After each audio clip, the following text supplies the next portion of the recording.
Welcome to O2E with Nick E, where we help take your experiences from ordinary to extraordinary. Lifetime Nation, I'm so excited about our guest today, the Vice President of Custom Services at Brand Yourself, Carlos Iniguez. Carlos, what is up, my brother? How you doing? Hello, Nick. I'm doing well. How about yourself?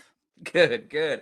So, Carlos, you and I worked together back in the day. We worked camp together numerous years.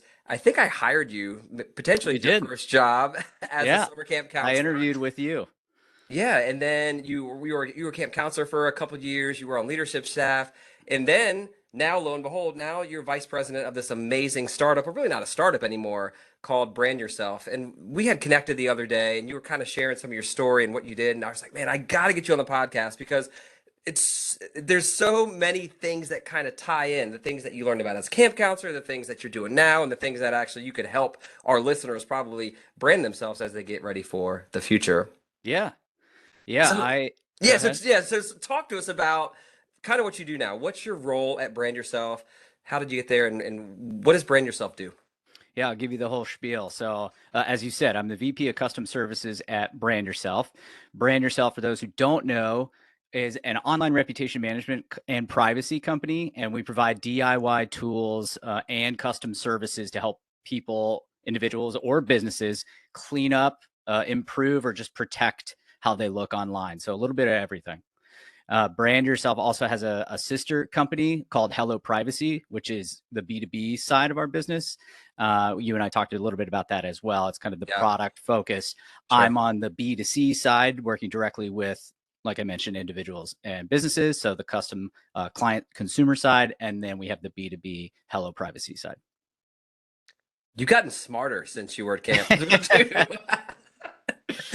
No, that is great. So talk about how you got there because I feel like you were being very proactive with this search, right? Like you didn't just throw out your resume and just hope for stuff. Like you were networking, you proactively sought out stuff, right? I can't stress enough the importance of just talking and networking with everybody that you can. If somebody, was open to introducing me to somebody, I would take that coffee, or I would ask somebody if they wanted to meet for coffee, Yeah. to learn more about like what they do.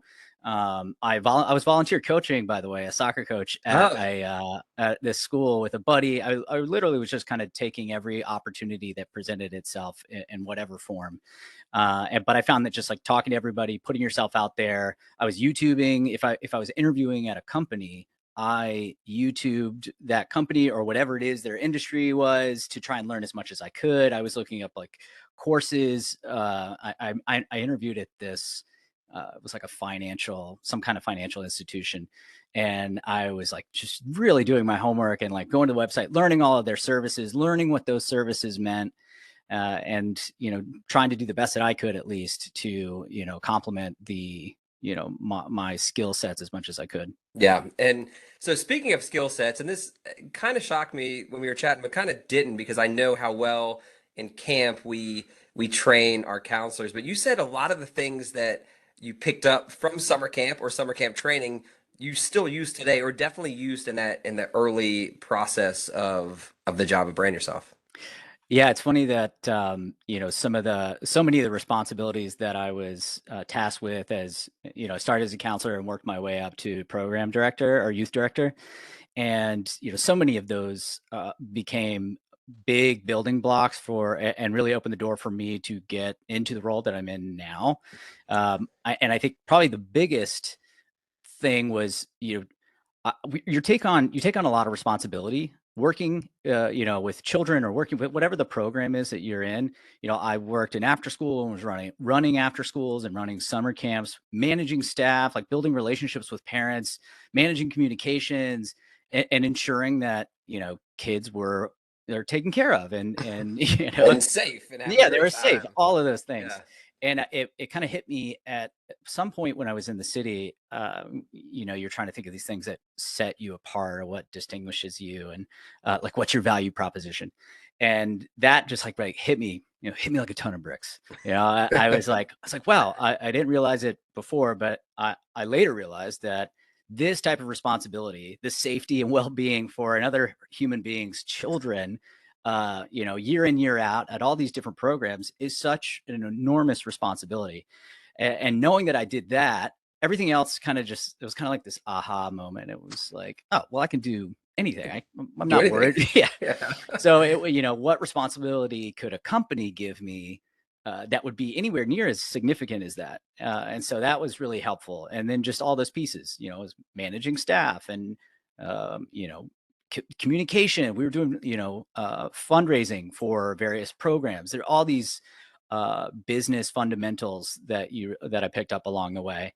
And then in addition to that is having, leaders, yourself and others who believed in me and gave me those opportunities to kind of, saw my excitement, enthusiasm at the time and put me in a position to be able to, slowly start developing those things. Yeah. I'm so proud of you right now. I'm like, oh, I so love it. yeah, it's amazing to just think back to some of the silly things we did as Oh man, camp staff, so or many. I still laugh about them. pies in the face, or dancing, or skits, or being silly, and we're like, oh, and all of that truly translates into life now, like experience, engagement, Yeah. building relationships, say, like it's all Yeah. it's just a different platform, right? At the end of the day, you're just the end result is the same, or you're trying to get to the same end Yeah. result. Absolutely. Okay, so brand yourself. It's very awesome company.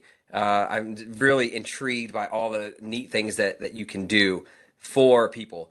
And like right now, social media is huge, ginormous, a lot more prevalent than when we were growing up.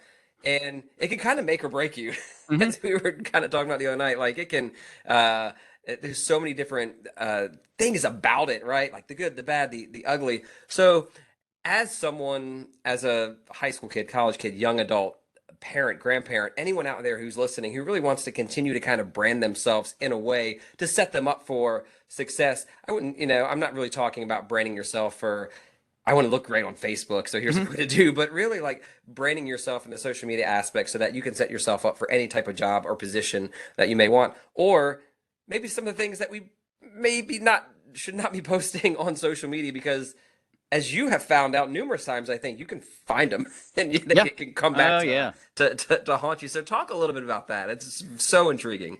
Yeah, social media is one of these beasts that presented itself as we were getting into college, maybe even late high school, but it has become this, everybody's journal, along there along the way. And when you're young, up until now, it's your diary. It is everything that for some people who use it, prolifically, that is, where they put a lot of stuff, obviously. So, um, I think that, some of the better known scenarios would be like, if you think of James Gunn, I think he was fired from directing Guardians of the Galaxy for offensive tweets that were years ago. I believe there's an MLB pitcher who had tweets that surfaced during an All-Star game, and there have been students who've lost, scholarships, or they've been unaccepted to the school that Yeah. they were, and so there are so many instances of what you do online having a big impact on your life, your career, whatever it might be. Some more significant than others, obviously. But so yeah, a question we always get is, what can we do? What can we tell? Like we're doing it for C-suite executives and businesses, but we often get the question about like, what can I tell, my family, or it could just be anybody that's, Yeah, sure. about to go to school or, start the college process, the college application process. And like anybody, I think, or like any business that's looking to hire, they're going to do their due diligence. And so people are going to look you up. I think at the end of the day, the most important thing that you can know is that what you put online will exist and people can find it. But whether it's Twitter, whether it's a website that you have, whether it's Facebook, Instagram, TikTok, all of these things are, have a chance of existing many years from now. when I look up, Nicaragua or whatever it might be online. And it's important to think of all of these. No, I saw a meme the other day. It's like I've never been the most embarrassed until I went back and saw like my Facebook status update from 10 years ago, from 12 years ago. Like, who is that person? Like, why was I posting Yeah, that? man, all the old AIM posts, your away messages, the lyrics that you put Oh, up now you're on MySpace. in Yeah. there. Yeah, all those things. MySpace, the old, yeah, so many. But all of those things in and of themselves are search engines. Google, Yahoo, these are search engines. But at the same time, so are Twitter and Facebook and LinkedIn and Instagram. These are how people are finding you, finding information about you. If you're going on a date, people are probably looking you up on Instagram or Twitter, wherever you might be. They're going to try and find you and find information about you. So it doesn't really matter whether it is a job or a date or applying for school. All of these things can come back to either help you or haunt you in the worst case scenario. So just don't put anything on there. Just delete them all. No, we always say it's important for individuals to claim all these things. You knowing that as a foundation that these things can have an impact. Start taking control of your online presence now. Start thinking about, and it takes, when you're younger, you don't really think about it. So it does require parents to have a presence as well, and encouraging their children to think about these things, as parents often do with so many things that they need their kids to know. But you can, claiming things like your website can be a good step one. Making sure doing a sweep of your social media accounts, making sure they represent you. This is how we are presented to the world in the digital space. And so however you want to be presented, like these are your avenues to do so. And so if it's, if you're a musician, or if you're going to study law, or, you need to be prepared to present yourself as such, and look the part. Yeah, it's almost like a billboard or a quick snapshot, right? Of who, and you're the author. You're the author of that account, of that. So you can kind of tell the story that you want, or you can not tell, or you can tell a different story. That's such a great point. If you don't tell the narrative, somebody else will. They will get their own, and they will draw their own conclusions. They will, another thing that I learned from, old training, I think with you, like the coffee spill, right? You walk in, Coffee. Oh, your first impression, you walk into, a coffee shop or a restaurant, and they seat you at a table, and there's coffee rings, or there's just kind of a mess on the table. And your first impression is like, like, all right, maybe this isn't the best. They don't clean. They don't clean because right? There's coffee on my table. They don't clean anything. Right. They're probably putting their fingers in the coffee too. Like, yeah. So they're formulating their own impression, or we are formulating our own impression of that place. That is our perception. And same thing in terms of like social. You need to put that narrative out there, or somebody else might, they'll draw their own conclusions, and it might not be what you want. Wow, that's powerful.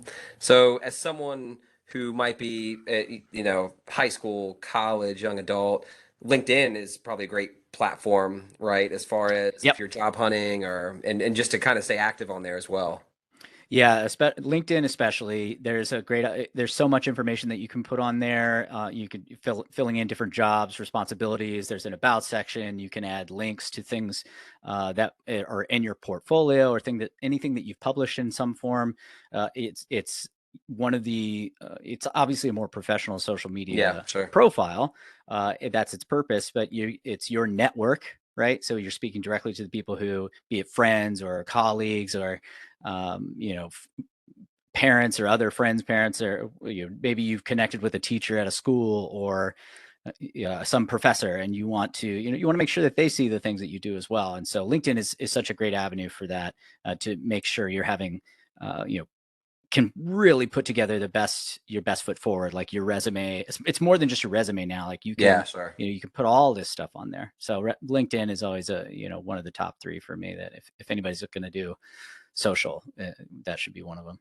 Yeah, I know now with talent acquisition, just like probably everyone, it's getting a lot tougher to cast and hire. And I know that we're coaching our kids and aquatics leaders, and really everyone, to go to LinkedIn and really be proactive in LinkedIn and search for people on LinkedIn and reach out to people on LinkedIn as well too. So I think now more than ever, I don't know when LinkedIn came about.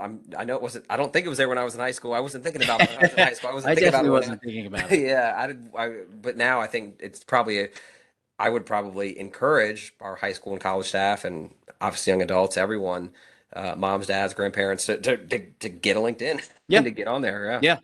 And from a from a search engine perspective, it's going to rank well too.